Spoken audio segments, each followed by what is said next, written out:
145 million years ago, the Cretaceous period began, the last great chapter of the dinosaurs. The Cretaceous was one of the warmest epochs in Earth's history. There were no large ice caps at the poles, and even in Antarctica and the Arctic dense forests grew, with dinosaurs roaming among conifers, ferns, and the first flowering plants. The continents drifted further apart, seas flooded vast plains, and new coastlines and inland seas appeared everywhere. Warm currents made the world humid and green. Huge rivers flowed through the landscapes, and tropical regions stretched much farther north and south than today. In this lush, almost continuously warm world, dinosaurs and their contemporaries could conquer nearly every habitat, from jungles to polar regions.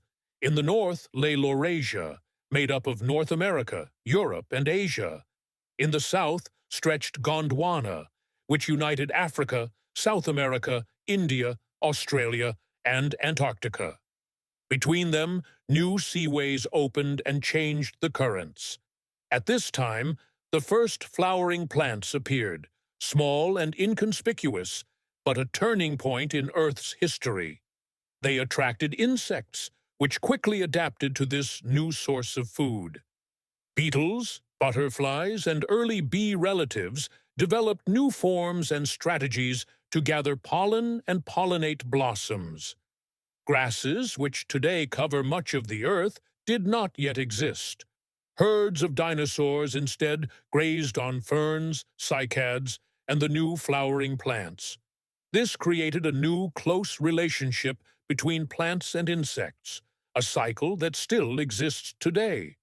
Mammals, too, were long since part of the world, small, quick, and mostly nocturnal. Many ate insects or searched for fruits and seeds, while others were already specialized in meat. They remained inconspicuous, so as not to be eaten by dinosaurs, but under the cover of darkness, they developed new senses, such as sharp hearing and a keen sense of smell. These adaptations made them quiet survival experts, ones that would even outlast the end of the dinosaurs. At first glance, the dinosaurs of the early Cretaceous still looked similar to their Jurassic ancestors, but in reality, they had changed, exactly in the ways the New World demanded. Some plant-eaters remained giants, while others became smaller and more agile to cope with denser forests and rougher terrain. With the first flowering plants, feeding also changed. New plants brought new seeds and leaves, and the dinosaurs developed teeth that allowed them to chew almost anything. The predators adapted as well. Some became specialists, like the fish-hunting Spinosaurs, while others remained fast land hunters, like the early, still small ancestors of the Tyrannosaurs. In the skies, both pterosaurs and birds changed. Some grew larger and developed striking head crests. Others hunted insects or fish. Birds, too, became more diverse, small, agile, and now able to fly actively. The dinosaurs of the early Cretaceous were not just copies of their predecessors. They were more versatile, faster, and better prepared for the challenges of this new era. Predators specialized to fill every gap in the food web. It was as if nature had rewritten the rules, and the dinosaurs were ready to win the game. In the millions of years to come, they would reach their greatest diversity, producing new giants and hunters whose names still inspire awe today. The stage was set for the golden age of the Cretaceous, and for the reign of the most famous dinosaurs the world has ever seen. The dinosaurs themselves continued to rule land, sea, and sky. From the familiar lineages of the Jurassic came new species. Giant sauropods like Argentinosaurus roamed Gondwana, while in the north, smaller, fast plant-eaters and the first armored ceratopsians appeared. Among the predators, the ancestors of the tyrannosaurs evolved, destined to become the greatest land hunters in Earth's history. In rivers and coastal zones, the first spinosaurs emerged, specialists in catching fish with long crocodile-like jaws.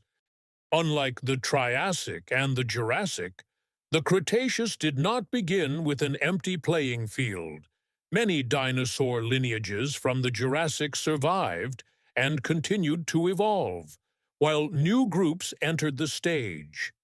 The ancestors of the famous tyrannosaurs were still much smaller in the early Cretaceous, often only 3 to 5 meters long. They were agile, two-legged hunters with sharp eyesight and a light, fast build. Their teeth were serrated and ideal for slicing flesh. They hunted small dinosaurs, lizards, and mammals, laying the foundation for the rulers of the late Cretaceous. Only in the late Cretaceous would they grow into giants like Tyrannosaurus Rex. In Gondwana, giant long-necked dinosaurs still ruled. The most famous of them would only reach its full size in the late Cretaceous, but its ancestors were already alive at this time. Enormous animals that could grow over 25 meters long. Their long necks allowed them to pluck leaves from the highest treetops, while their massive, many-ton bodies deterred even large predators. Sauropods mostly lived in herds, not only to protect their young, but also to find food on long migrations. The iguanodonts were large plant eaters, often up to 10 meters long, that could walk on 2 or 4 legs. Their most important feature was the strong thumb spike, a long, hard, bony spur that served as a defensive weapon. They fed on a wide variety of plants and were adaptable enough to live both in open plains and in forests. Later in the Cretaceous, they would give rise to the duck-billed dinosaurs. Psittacosaurus was one of the earliest known ceratopsians. It was only about 2 meters long, walked on 2 legs, and had a parrot-like beak with which it cracked hard seeds and nuts. Although it did not yet have the large horns or massive neck frill of its later relative Triceratops, it already showed the features that would make its family famous. The first spinosaurs, such as Baryonyx, appeared in the early Cretaceous in Europe. With a crocodile-like skull and sharp, smooth teeth, they were perfectly specialized for fishing. They often stayed near rivers and lakes, where they snapped prey from the water with quick movements. Fossil finds also show that they ate smaller dinosaurs when the opportunity arose. Beneath the glittering surface of the early Cretaceous oceans, other rulers reigned, silent, swift, and perfectly adapted. Plesiosaurs like Elasmosaurus were still present, some with long, snake-like necks that shot into schools of fish with lightning speed. Others, the so-called pliosaurs, with shorter necks but massive skulls and jaws like bear traps. They patrolled along the coasts, always in search of careless prey. At over 8 meters long, Elasmosaurus looked like a creature from another world. Its neck alone made up more than half its body length, over 6 meters, like a living snake growing out of the body of a sea animal. With powerful flippers, it propelled itself through the water, but its real attack didn't come from the movement of its body, rather from the lightning-fast twist of its neck. This way, Elasmosaurus could strike into schools of fish from a safe distance without ramming its heavy body into the prey. Its head was small, almost inconspicuous, but its sharp teeth were perfect for holding on to slippery prey. It probably hunted near the water's surface, sneaking beneath schools of fish or squid and snapping upward in a sudden strike. Despite its size, Elasmosaurus was no match for the largest ocean hunters of its time. Giant pliosaurs and sharks could turn it into prey. Perhaps this is why it often stayed near coasts or in shallow seas, where reefs and sandbanks offered cover. It was most likely a patient ambush hunter. The ichthyosaurs had long since passed their peak, but some species still survived. Fast, dolphin-like hunters such as Platypterygius, with large eyes for hunting in deeper water. They were masters of speed and could spot prey from far away. New predators also entered the stage. Early sharks now roamed the seas in greater numbers, agile and hungry, and did not even spare young marine reptiles. Many of them already resembled modern species in body shape, and their teeth were perfectly designed to tear flesh or crack shells. In shallow lagoons and open bays, sea turtles swam their rounds. Some of them, like Protostega, reached impressive sizes and traveled long distances between feeding and nesting grounds. Everywhere, ammonites and belemnites swarmed, squid relatives in protective shells or slender calcite rods. They were the staple food for many predators and formed the heart of the marine food chain. The oceans of the early Cretaceous were a realm full of movement, from the silent stalking of plesiosaurs to the lightning-fast strike of a shark. Here, beneath the waves, the same game ruled as on land. Hunters and hunted, life and death, in an endless, shimmering world. In the skies, the pterosaurs grew into true giants. In the mid-Cretaceous, pterosaurs reached their greatest diversity. Tiny species darted after insects among the trees, while enormous gliders with wingspans greater than a small airplane circled for hours above coasts and seas, plucking fish from the water with their long beaks. Some, like Tapejara, bore enormous head crests, so large they looked almost like sails, possibly serving as signals to their own kind or to impress rivals. Then there was Anhanguera, with a wingspan of nearly 5 meters and long jaws full of sharp teeth, perfect for seizing fish just below the water's surface. One of the best known was Pteranodon. With a wingspan of up to 7 meters, it soared for hours above the coastal waters of North America. Its long, toothless beak was perfectly suited for snapping up fish just beneath the water's surface. A striking bony crest jutted back from its skull, perhaps helping to stabilize flight, or perhaps serving as a flamboyant ornament in courtship displays. Pteranodon was a master of energy-efficient flight. It used warm updrafts over land and sea breezes over the water to travel long distances with minimal wing beats. This allowed it to find new hunting grounds and even cross great distances between breeding sites. But Pteranodon was not alone in the skies. In other regions flew pterosaurs like Nyctosaurus, whose head crest rose into the air like a giant mast, or smaller species that hunted insects in the forests. Some filled niches that would later be taken over by birds, but in the mid-Cretaceous, pterosaurs were still the undisputed rulers of the skies. They often soared for hours above coasts and rivers, waiting for the perfect moment to strike. At the same time, feathered dinosaurs, what we today call birds, were increasingly conquering the skies. They were smaller, more agile, and unlike their early Jurassic relatives, many of these hunters could already fly actively and with endurance. Some, like Confuciusornis, had a toothless beak and long tail feathers that streamed like ribbons in the wind. Others, like Yanornis, hunted fish, diving into the water and immediately taking off into the air again.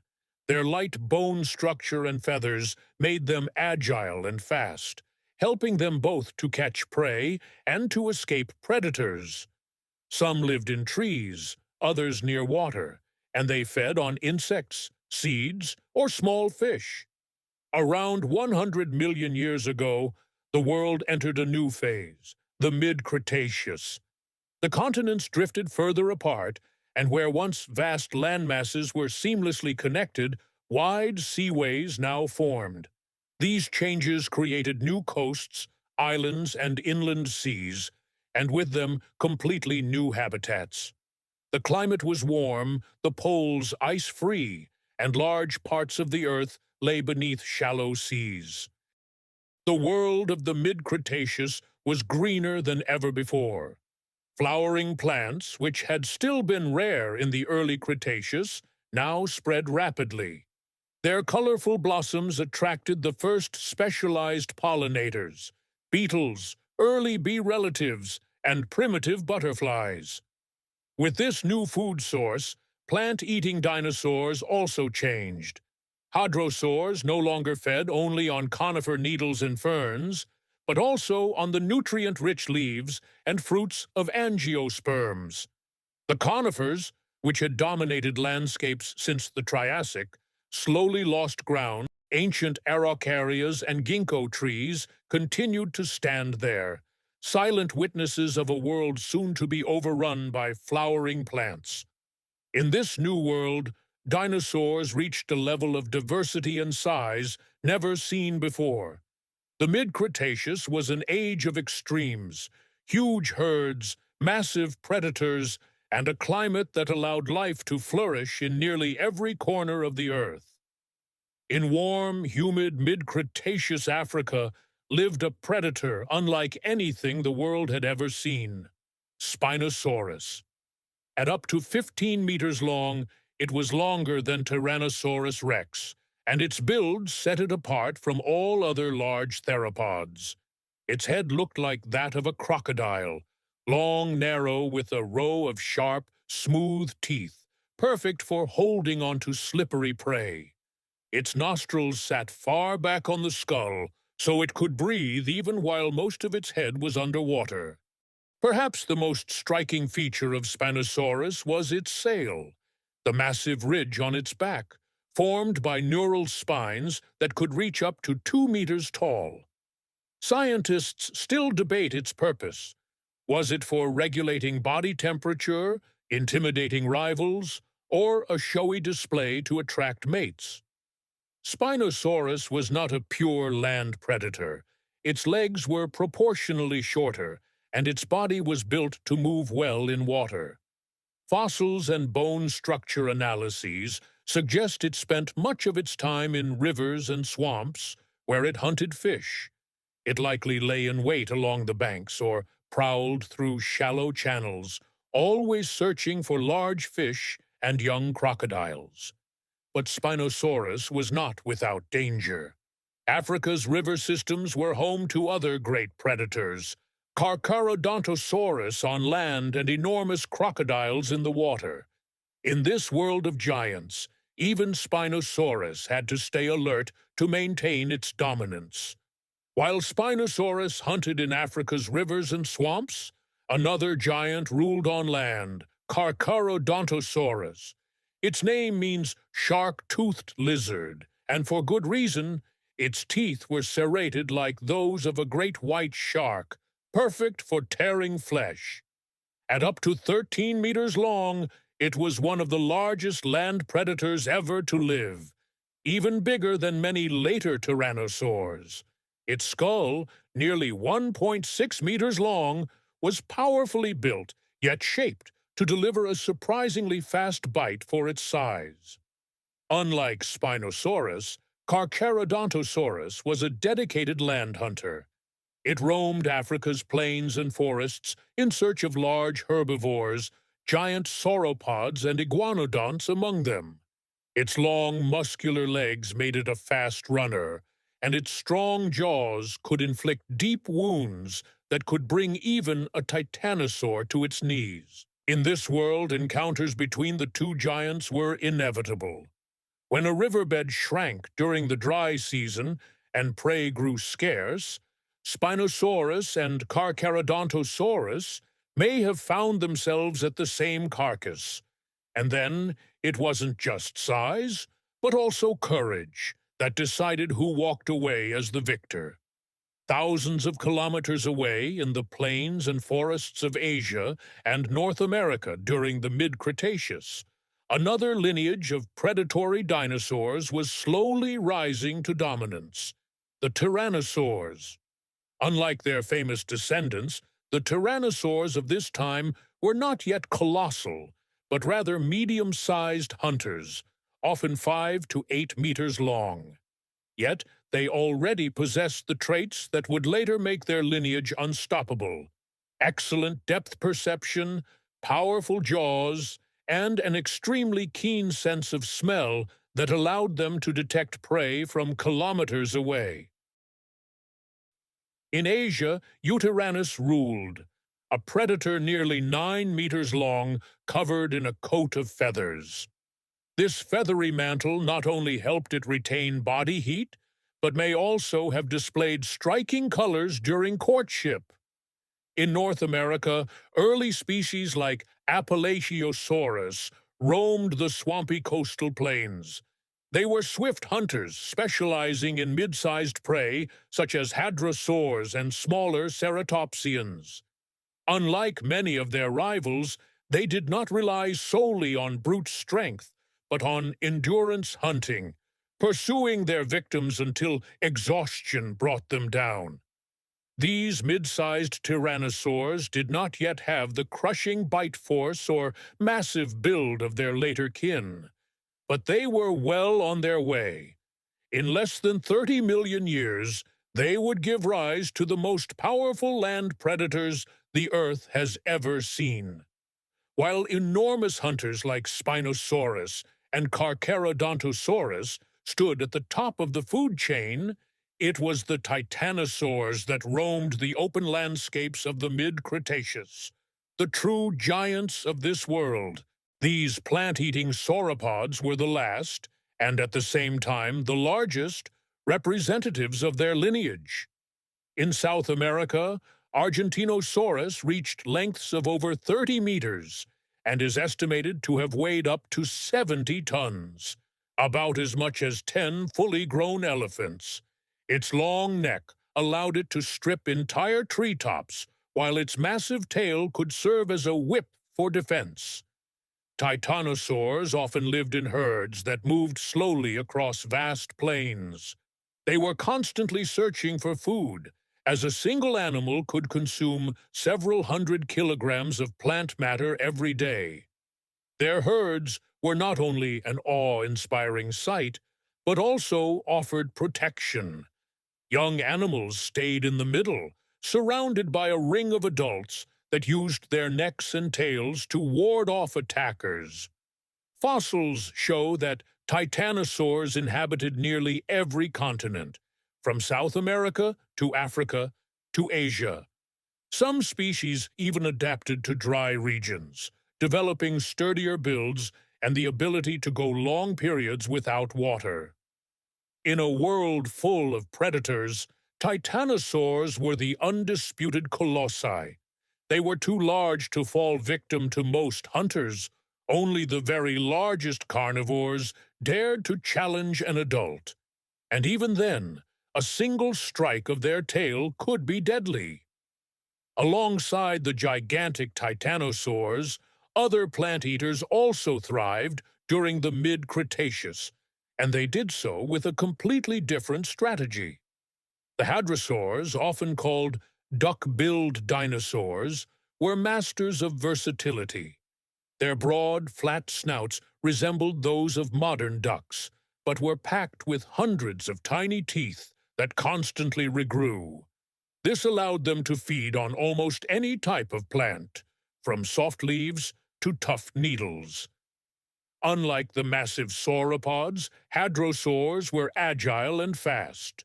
They could move on all fours or on two legs, depending on whether they were foraging or fleeing from a predator.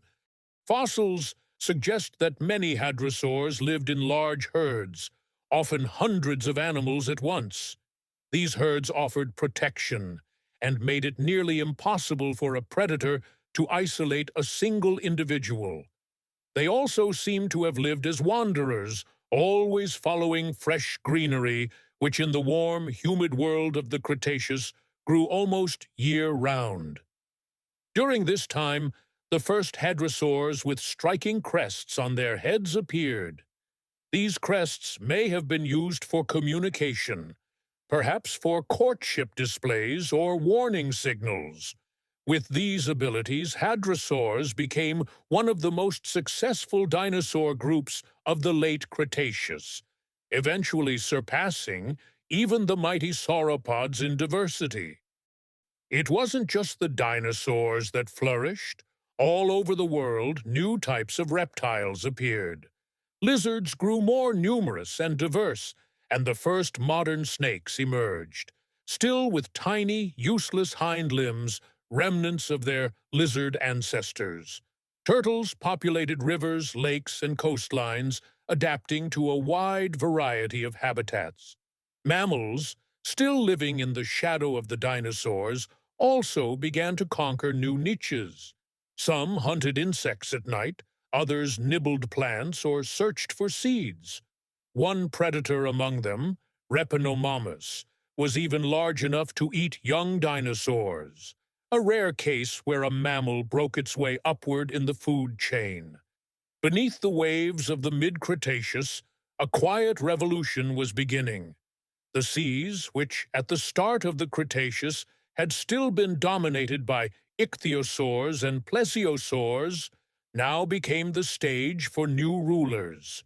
The ichthyosaurs, which since the Triassic had been among the fastest and most elegant hunters of the oceans, gradually disappeared. Fossils show their diversity declined sharply, until just before the mid-Cretaceous they vanished completely. The reasons may have included climate changes, competition from new predators, and shifts in the availability of prey. At the dawn of the mid-Cretaceous, new and powerful hunters appeared, the Mosasaurs. These giant marine reptiles belonged to the lizard family and were distant relatives of today's monitor lizards. With long, streamlined bodies, powerful tails, and paddle-like flippers, they were fast swimmers capable of striking in an instant. The first major representative was Dilophosaurus, still relatively small, but already perfectly adapted to life in the water.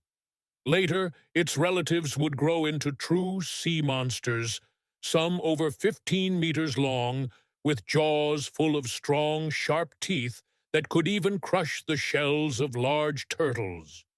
Plesiosaurs still survived, especially in coastal waters and shallow seas. But their reign was beginning to falter. With the arrival of the Mosasaurs, new predators had emerged that would soon overshadow them. Everywhere in the seas teemed ammonites, belemnites, and the first modern fish species. Sharks like Cretoxyrina patrolled the reefs, even preying on young mosasaurs. The mid-Cretaceous forged a new balance beneath the waves and set the stage for an ocean world where mosasaurs would soon become the undisputed rulers. The mid-Cretaceous had set the stage. Gigantic predators roamed forests, rivers, and plains. Herds of plant-eaters migrated across continents. Pterosaurs soared over endless coastlines, and in the oceans, new rulers were rising. The world was warm, fertile, and full of life, and everything seemed possible. But on the horizon, a new era was approaching, a time when dinosaurs would reach their absolute peak, a time when the greatest hunters and most powerful plant-eaters in Earth's history would take the stage. Soon, names would appear that inspire awe even today. Tyrannosaurus Rex, Triceratops, Ankylosaurus, and the mighty pterosaurs like Quetzalcoatlus. About 90 million years ago, the late Cretaceous began, the golden age of the dinosaurs, and at the same time, the beginning of their end.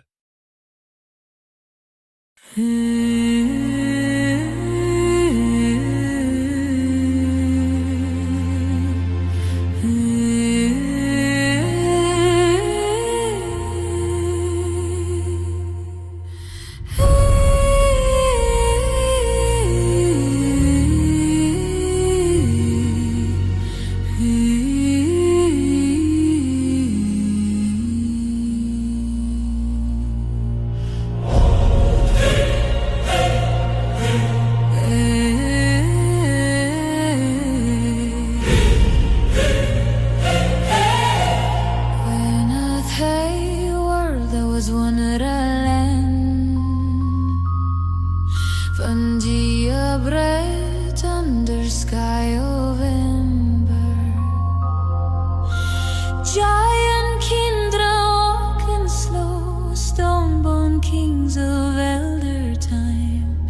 Thunder fall, earth a breaking, sky remember what must end.